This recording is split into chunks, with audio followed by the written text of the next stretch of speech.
What's up, everybody? Glad I get to finally show you this interview I was able to do and participate in with JD Delay. He reached out to me, and it was just a really fun time doing this collaboration with him. JD Delay is a great content creator. He makes a lot of prison rehabilitation and recovery content, so definitely check him out. I'm going to show you kind of my end of the interview where I asked him the questions and let you get to know him a little bit more. But if you want to see the other end of this interview where I was answering his questions, make sure you go to his channel on YouTube. I'll put the link to his channel in the description.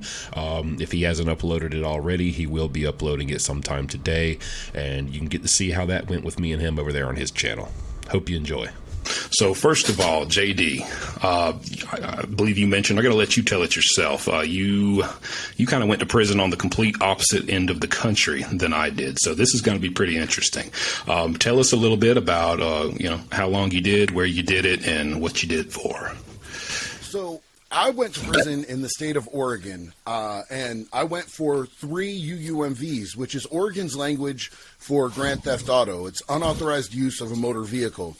Now, I know that sounds terrible, and it is terrible. I take absolute accountability for my crimes.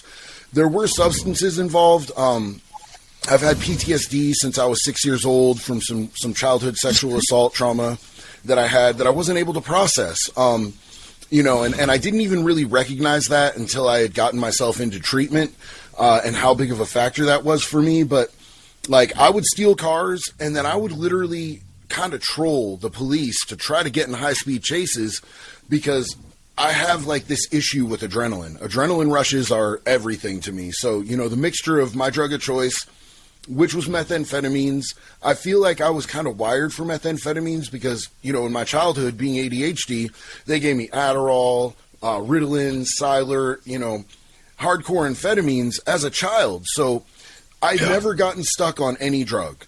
I just did hippie drugs, I smoked weed and I did psychedelics, and I never got in no trouble. You know what I'm saying? I might have forgot to pay for a Slurpee at 7-Eleven on the way out the door once or twice, you know what I'm saying? But that was the worst of it, man. I got introduced to methamphetamines, and I made the wrong choice. 100% made the wrong choice with that because I had never gotten hooked by any drugs. I didn't think I had an addictive personality. And it was just a downward spiral from there. So I got 39 months in prison for those 3 UUMVs. And, I thought that was a really light sentence, personally. For stealing 3 cars, only doing 39 months, I wasn't upset. I take accountability for what I did. But prison is a really jagged ride. Even out there on the West Coast, in the state of Oregon, they started me out. I was a minimum custody inmate, but they tossed me right into a medium that was the gladiator school at the state. It's out in the middle of the desert. It's called Snake River. Even the name is ominous. You know what I'm saying? Snake River Correctional Facility. I got out there and absolute first day on the yard, I saw somebody die within 10 feet from me, bleed out before medical could get him off of the yard. And so, I feel like prison was type of experience that kind of compounded the PTSD and did a lot more damage for me. Right. Well, number one, I appreciate you being so open about that, and I think it's awesome that you can be number one about the charges and your experience with that, and then also your past trauma and that. It's awesome that you're able to be open about it now, and I think that really shows that you've come a long way from it and you've healed a lot from it. And I want to get back on that a little later because I know you do some great work to help people also. So we're going to get to that in a bit. But I want to start out with a few lighter questions.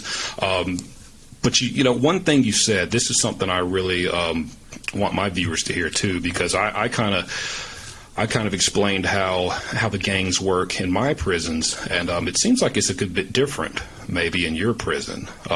What is the gang environment like out there? Okay, so it seems to me at least when I was there, and I haven't been in prison in 13 years. I graduated, as I call it, in 2010. I graduated back to the streets. And so it's been quite some time, but it was very race-oriented, and there was a lot of racial tension. I'm Irish. I've never been a racist person. It's in the Irish culture, everybody's kind of accepted, and I wasn't going to go in there and have somebody dictate to me who I could spend my time with, who I could associate with, who I could share a meal with. That just wasn't on my agenda. So there was a little bit of static. I got, a lot of pushback from people on that, but I'm not going to change up who I am because of my environment. That's not going to work for me. So I ended up, when I was in intake, they associated with me with a gang because of this clover. This clover was the only tattoo that was pre-existing on this hand. And they said, okay, so you're one of two gangs, either this really well-known white supremacist gang or you're this other gang that's an Irish gang. And I was like, look, I'm not in a gang at all. And I was being honest. Like, I wasn't in a gang at the time, but they started selling me up immediately with gang members from this Irish gang. And it kind of just made sense to me, man. Like, these dudes weren't racist. They were more about a family-oriented vibe. One of the requirements was that you learn about your history, your culture, and your heritage, even to following your family line as far back as you possibly can, just to know where you came from and be able to celebrate, your heritage and your history. And a lot of the Irish history is about how we came together with other races, how we did amazing things in our relationship with the Native Americans, how they've helped us historically, how we ended up helping them, how we joined the Mexican army in the Patrick's Battalion in the war for, Texas between Mexico and America. So, I was able to learn and gain a lot of knowledge, and it was something that I kind of I appreciated. But there's a lot of white gangs in Oregon. How a lot of places there will only be 2 or 3 on the yard. I think there were 7 on the yard when I was there. And then each gang had their own, each race had their own gangs specifically. And then there was 1 or 2 gangs that were mixed. And then, there's always the gangs that are other races that'll have that one white boy who's the craziest dude on the yard. The dude who's always ready to just poke holes in anybody. That dude is the dude you definitely don't want to mess with. If there's a respected white dude in a gang that's not white, that dude puts in work. Yeah. Yeah, you're absolutely right about that. There really is always that one white guy, and you're like, okay, this guy's here for a reason. He's earned this spot. So, I think it's really interesting, man, because there's, it's the opposite. I've been telling my viewers that it's the opposite over here, and it's really not, divided by race, or that, there's none at all here. So I thought that was interesting. Wanted them to hear that. Well, let me ask you this, just a few light questions. Number one, everybody, I feel like a lot of people want to talk about these, the most terrible thing they saw or this awful thing they saw. What's the most embarrassing thing that's ever happened to you in prison? Happened to me personally? Okay, so I was in a minimum camp, and I was working on a parks crew. So for those of you guys that don't know what that is, literally a lot of the jobs for the state parks, the state transportation board, the state forestry board, at least in Oregon, uses inmate workers because it's almost free labor. It's basically slave labor. You're getting paid so little. We would get paid I think, 30 cents an hour if you're working in the institution. No, 30 cents a day if you work in the institution, 30 cents an hour if you work outside of it. So I was working out in the parks, and it was around December. We were getting close to Christmas, and I was having somebody come and drop off packages to me in the park, and I would have everybody mule packages of tobacco back in for me. And I had never muled anything because I was just kind of uncomfortable with it. Just so you guys know, muling is sneaking stuff back into the institution inside of your body. So it was a couple weeks before Christmas. We were thoroughly unprepared for this. Our crew boss told us, he was a gruff old dude, man, but he was super cool. He knew what time it was, but he looked at us and he said, okay, pansies, I'm going to go home, hang out with my wife, eat a steak. I'll be back when it's time for you guys to go back to the prison. So this is going to be the last time we're going to be out here for a couple of weeks because of Christmas. You guys better put whatever you need to inside of you because you're not going to be back out here for a while. So this panic set in because I was a smoker in prison. I've quit smoking since then, and I'm really grateful that I was able to do that. But you know, I had a habit of smoking a lot, so I was doing the math in my head, just like I always do. I try to run the math on everything, and I'm like, there's no way that if I fill every single dude here with tobacco, I'm still going to make it through. I'm going to have to put something up inside of me, because generally the deal with the mule is they get 50% of what they bring in, you get 50% of what they bring in. So I'm making up my package, bro, and I'm looking at this thing, and you know, I got like 2 ounces and 2 cans of chew in this thing, and this thing's bigger than a turd. You know what I'm saying? It's intimidating, and I'm looking at this, and I'm going, this thing has to go inside me. Oh, man, I don't know about this. I've never done it before. So I procrastinate a good bit, bro. I procrastinated, and we had a thing of Vaseline, like a little tube of Vaseline that everybody used to sort of make it go in easier.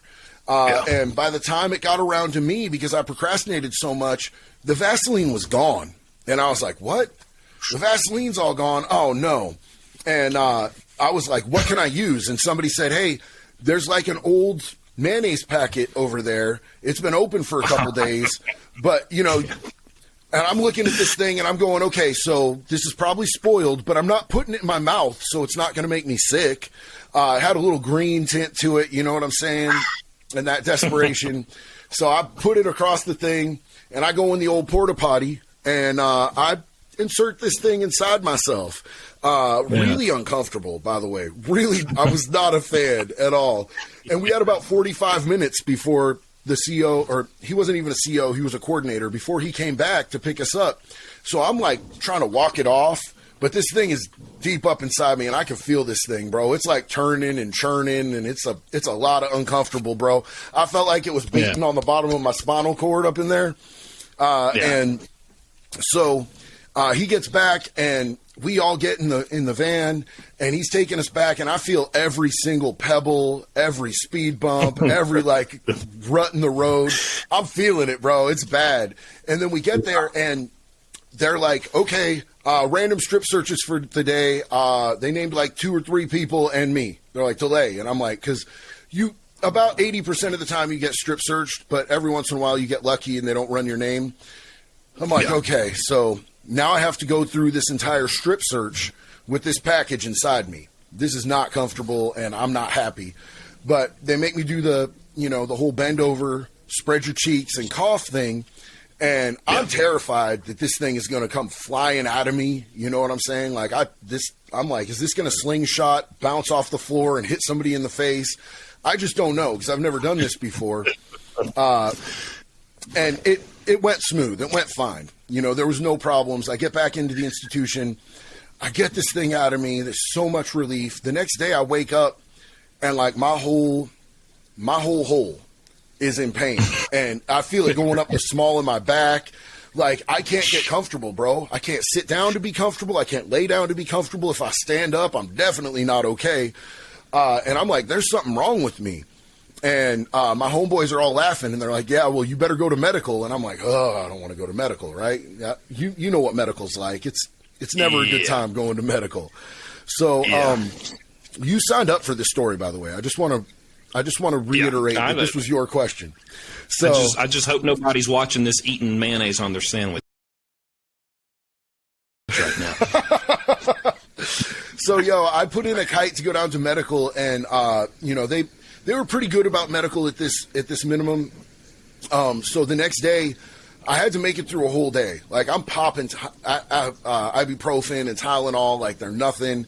And it's helping a little bit, but it's really just barely taking the edge off. And I'm really glad to go to medical for the first time ever once I get there. And we had this doctor that was, he was an Indian doctor, but this dude was like 6'8" or something like that. And I go in, and he's like, all right, so what did you put up inside yourself? And I'm like, that's a ridiculous question. I didn't do that. He's like, you have a prostate problem right now, and you're telling me you didn't put any. Yeah, okay. He's like, bend over, grab the desk, drop your pants, bend over and grab the desk. And I'm like, dude, can you just give me antibiotics? Like, he's like, no, bro, I have to check you out. And I'm like, oh man. And I'm thinking he's going to like shine a flashlight on it or something. I don't know what I thought, but I dropped my pants. I bent over, And I look back, and he's putting on a glove and KYing 2 fingers. And I look at him and I said, 2 fingers? What are you doing with 2 fingers, bro? And he said, don't worry, I'm a medical professional. I said, you're a medical professional with corn dogs for fingers. What do you mean, bro? Let's talk about this. And he goes, okay, take a deep breath, and just goes right in me. And he goes, does this hurt? I'm like, yes. Does this hurt? Yes. Does this hurt? Yes. And then he does this huge knuckle drag, like he's like pulling a melon out of its shell all the way around. He goes, does this hurt? I'm like, every single piece of this hurts. You sadist asshole, get out of me. And he's like, yeah, you have a prostate infection. You need antibiotics. I'm like, the things I asked for at the very beginning of this? And he's like, yeah. So he gives me the antibiotics and sends me back to my cell.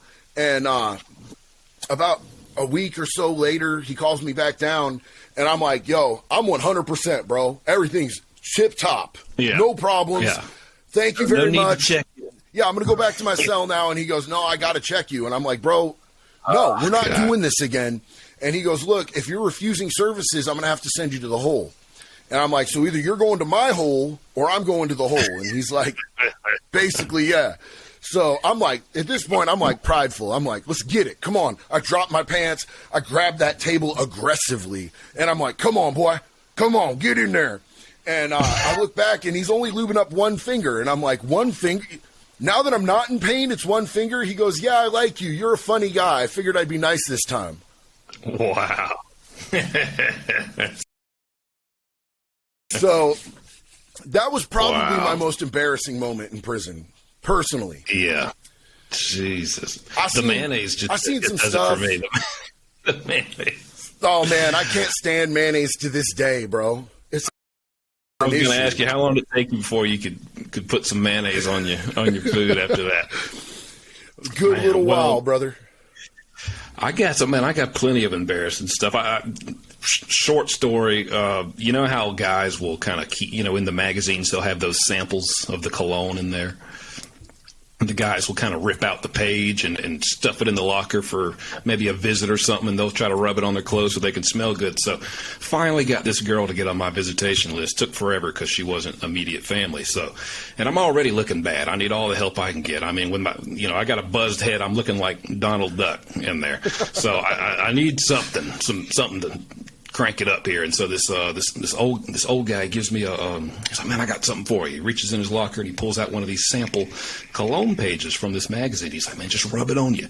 And I didn't know you were supposed to just put it on, like your clothes and stuff. And I rubbed it on my neck, and, my arms, and a little bit on behind the ears and stuff. And I gave it back a little itchy.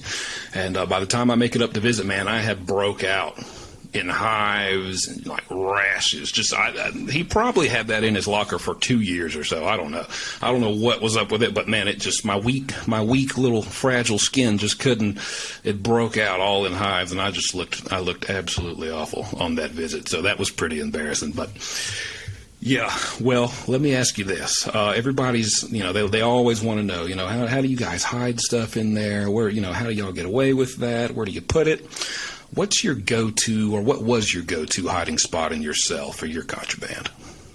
Okay, so when I was there, they had just moved on to doing like clear plastic everything. Before, they had like old coffee mugs that had the insulation inside of them with 2 layers of plastic.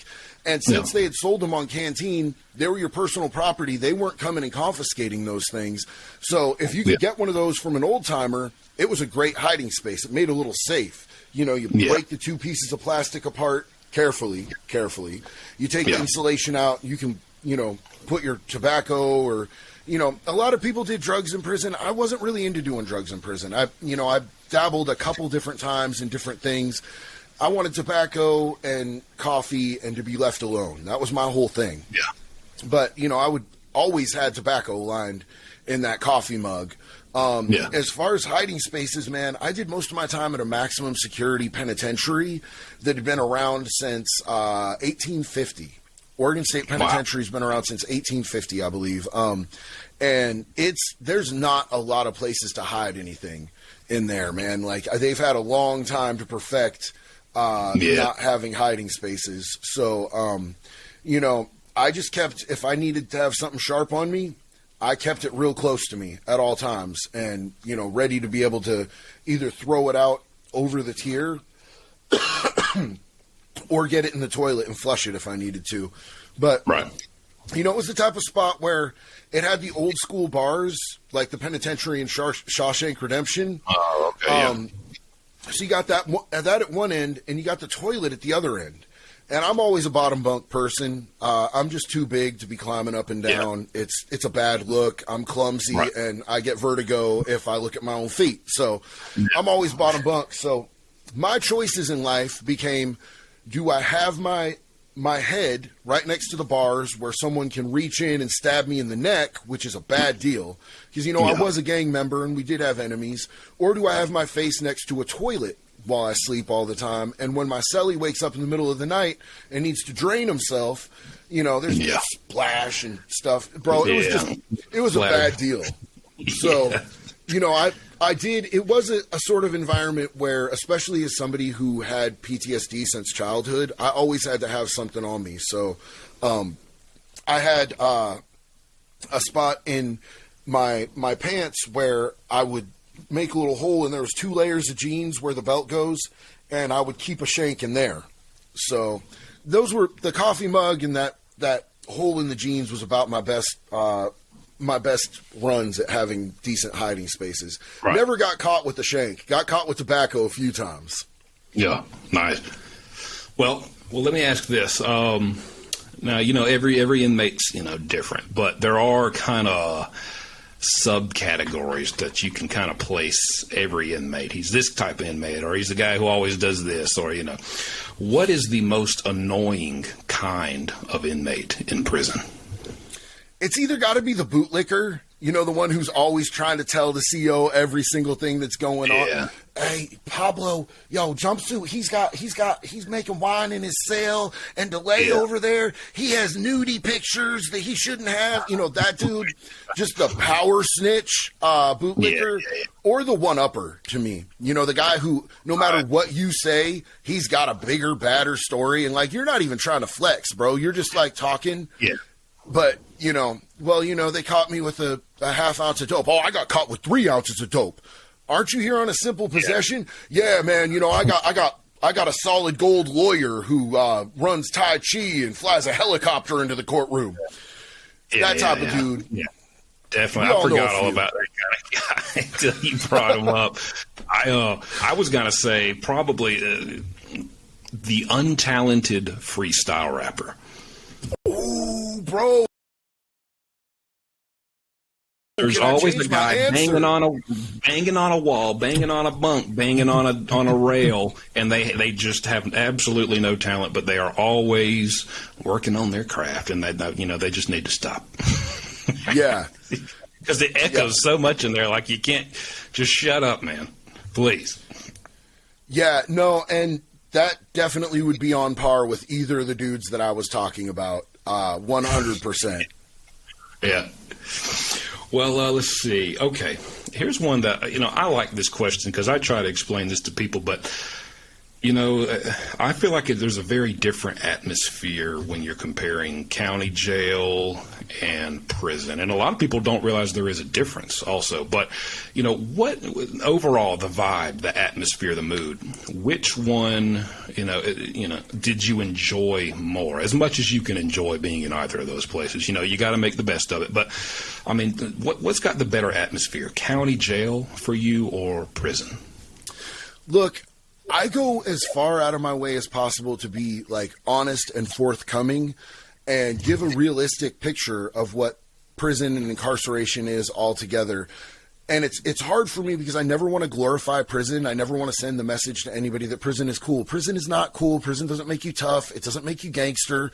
There's nothing there for you. I bottom line. But I did have good times in there because I'm a person who doesn't let my general surroundings affect my state of being. I'm going to overcome my surroundings as far as my mindset, no matter where you put me. So I'll have fun in the hole. But, county jail, generally on the West Coast, county jail is awful. I would rather do 13 months upstate in a state prison than 6 months in county jail on the West Coast. Now that dynamic changes out here. Like right now, I live in Daytona Beach, Florida. I'm from Oregon, but I'm living in Florida right now. The county jails here, at least the ones that I've been to, have a huge benefit over the prisons because a lot of the county jails have air conditioning. They're climate controlled, and the prisons, you don't get none of that.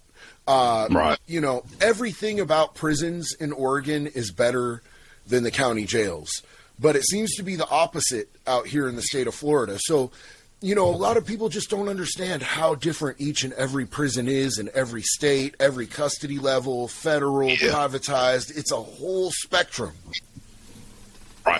Right. And, you know, I like what you said. You know, it's nothing to glorify, but, you know, once you're there, you're there. And, you know, you got to try to you got to make the best of it. You got to keep your spirit intact somehow. And of course, for me, that was by finding a way to laugh. You know, always trying to find a way to just, you know, tell a few jokes and have a good time with people. And so for me, you know, I would agree that prison, as far as your freedoms, your day-to-day activities, just your overall quality of life from the conditions, it's definitely better than the county jail. The thing I preferred about the county jail was the spirit of the people.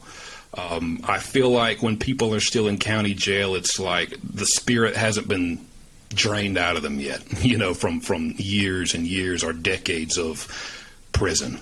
You know, there's still hope. People think they might go home. They might get their bail. They might get a good plea deal. They might get time served. There's, you know, and they're fresh in. They still remember the outside. They still have stories from the outside. You know, you're not so, everyone's coming from different areas of the state, and maybe you see a lot more people you know, or you have stories of people who you know, both mutually know, and I just feel like the life hadn't been just drained out of people as much as it has when you go down to prison and these guys are just worn down and beaten down by the years. But definitely would agree with you on the overall conditions and stuff of prison. I think it's a lot better and easier to do than county jail. Well, let me ask this, get a bit more serious here, and when you're coming home from prison, what are some key things that you think is needed on the outside to make sure you stay out, you stay on the right path, and you transition properly back from prison to the real world? So I think that a lot of this should, like in a perfect world, if incarceration in this country was actually about rehabilitation and what's best for the community when offenders are coming back out, then it would start while people are incarcerated, and they would have, substance use treatment, mental health treatment. They would have life skills, just simple, basic life skills. Like a lot of these people, they get to prison and it's the first time they've ever learned table manners because their parents didn't show them. You know, they don't know how to fill out a job application. They don't know how to fill out for housing. They don't know how to, file their taxes, just the basic stuff that we want from people when they come out of prison. A lot of people have no idea how to do this, so they could be getting armed with that information, with that experience, with that knowledge by people while in there. That would be hugely helpful once they get out. But job placement, man, like if you are in prison, you definitely have no less in prison than a year and a day. You have to have a year and a day to go to prison in most states. I think every state I've ever heard of. So you have somebody for at least a year. You're telling me that you can't even offer any type of simple job placement so that they have even a starter job. You know what I'm saying? Right. If somebody could walk out the door with some idea of where they're going to lay their head at night, some idea of where they're going to go to work the next day, that gives them at least a structure and a routine, because one of the main things that you have to learn in prison if you want to be successful is how to program, how to have a routine that you go by, that makes your time go faster, that keeps your sanity at a certain level, that gives you a certain degree of peace. And a lot of people get out and they go from having structure and routine to having nothing but air and opportunity. And that opportunity ends up the wrong type of direction a lot of the time. But if they were just given a few simple steps that they could walk every day. You know, I've got a place that I lay my head and I wake up, I make my bed, I go to work, you know, those types of things. You know, if we offered more community support and community services, I know that Oregon is pioneering with that right now. Florida doesn't have a lot of it, and I don't know what other states offer, but like I have a friend, Big Luke. You may have seen him on TikTok. He's a really inspirational dude. He's in recovery. He's spent a lot of time in prison. He actually works as a transition specialist, and he picks people up. Like, if you don't got people that are going to pick you up, you have no support system when you get out of prison, he's the dude who picks you up at the prison. Giant, swolled up dude, tattoos on his face. Really cool, gentle man, though. He'll pick you up. He'll take you to go down to get your ID at the DMV. You know what I'm saying? He'll show you how to fill out a resume, you know, and make a resume with you and print up copies so that you can take it places. He takes you down to get you set up on food stamps for temporary assistance, you know, and make sure that he'll take you to your first NA or AA meeting on the streets if you need to go and you don't feel comfortable going alone. He'll make sure that you don't have to take those first steps alone. And that's literally the outreach work that he does. And I think that that's such an amazing program. If we could be doing this, you know, nationwide for people once they come out of incarceration, they've got a much better chance of not going back in. But that's not how the system works. You know, we talked a little bit ago about the different types of state agencies that rely on that basically slave labor, that super cheap labor. You know, they have certain needs of contracts they need to fill. Like in the state of Oregon, at Snake River, the Gladiator school I went to, they have an AT&T call center where they tons of inmates work there, and they're getting paid, you know, like 30 cents an hour to do work that people out here are getting paid $18 an hour to do. And they have these contracts they have to fulfill, so it's not in their best interest that people get out and do well. They have to keep that revolving door of recidivism to keep supporting the system that they've created. It's unfortunate. Right. Well, you know, and to talk about Big Luke, that's awesome. I'll have to check him out. Make sure you guys check him out. That's really what you need. It's like, especially the day you're coming out, like, because it's a thing, you know, that people may not realize how this all kind of hits you right there at the end when you're about to come home. You know, your whole time in there has been like, man, can't wait to get out, can't wait to get out. And you don't think about, boom, when it is time to get out, all those little things, all those little chores, all those little tasks that you have to do, just your driver's license. A lot of people probably lost their license if they ever had one, you know, when they went into prison for whatever their crime was. And just something as simple as that, getting legit on the basic things of just being able to drive around, fill out a job application, you know, have all that, just how much that helps you in getting set up to continue on the right path. That's really important. And from what I understand, you offer your own type of help. Tell us and tell me about the work you do with recovery and assisting with that. So I own my own recovery coaching business, and I am a certified recovery coach, a peer support recovery specialist, and a smart recovery facilitator. But, you know, even before that, I worked at a intensive outpatient